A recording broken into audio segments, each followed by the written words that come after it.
Hello there.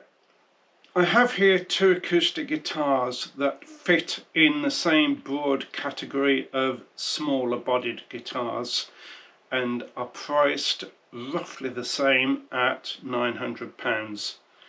A Taylor GS Mini E Coa Plus and a Sheeran by Lowden Equals Signature Edition. One gets constantly good reviews on YouTube and basically the other one doesn't. In fact, it gets more than its fair share of negative comments, and in comparison reviews between the two, the GS Mini is very often the clear winner. For a start, comparing these two is a bit like comparing an apple to an orange. They're a different design and shape, they're made from different tone woods, they do and should sound different to each other. So before we discuss it further, let's give a quick demonstration. First off, we'll try the Sheeran by Lowden Equals Signature Edition.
And now the Taylor GS Mini E Coa Plus.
Now, I think they're both very well constructed, quality build guitars.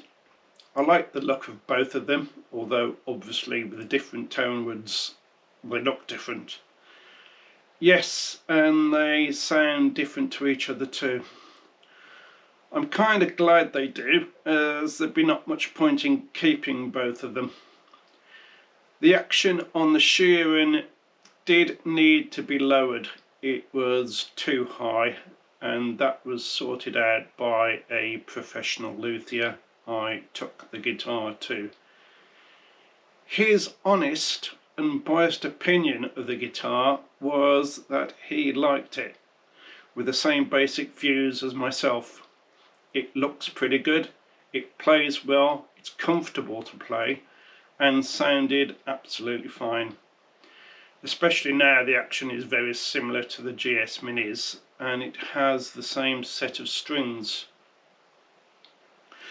Right, let's talk about the Sheeran for a moment.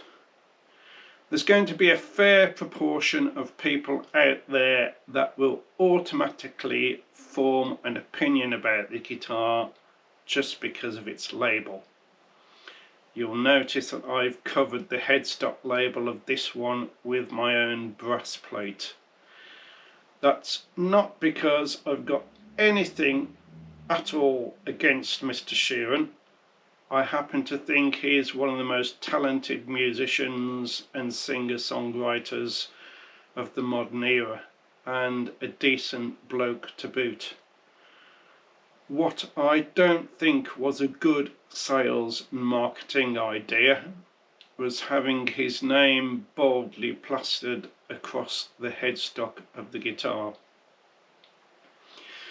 Quite simply, it will put some people off from buying it because they want to retain their credibility as guitarists and not seen as Ed Sheeran fanboys or wannabe Ed Sheerans. And if I play this guitar in front of an audience, I want them to form an unbiased opinion too. I basically don't want them to think the same thing. I think something like just his initials or a logo of some sort would have been a far better idea when they were considering the manufacture of this guitar, which I think is about 3 years ago now when they released it.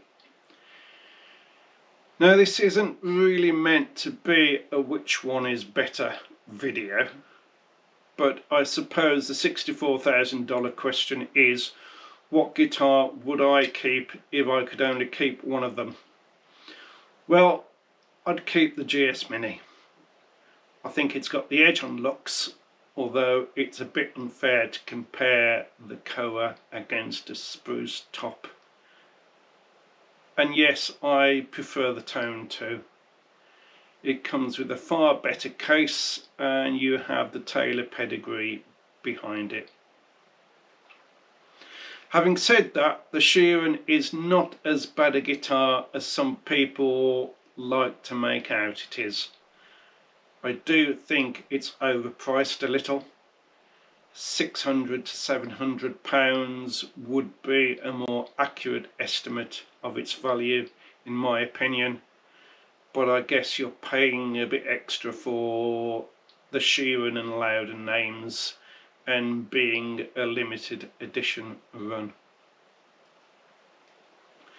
The Sheeran will be my daily go-to. That'll stay out and ready to play in my music room and as a camper van accessory stroke travel guitar.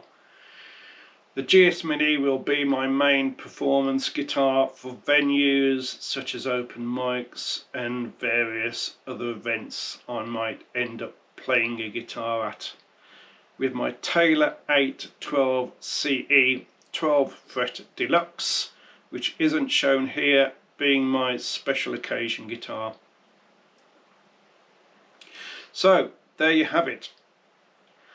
I like both guitars, but I do feel that the Taylor GS Mini represents better value for the money and is a nicer guitar overall. The Sheeran isn't a bad guitar, but I do feel it leaves room for a bit of improvement in some areas. At the end of the day, we're talking about the looks and sounds of musical instruments, and this is just my opinion.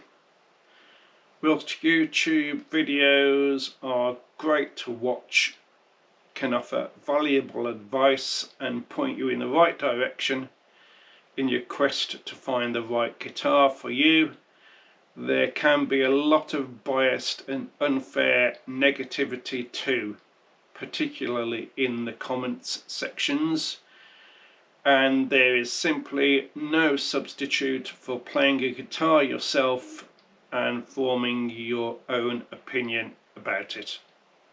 Thanks for watching.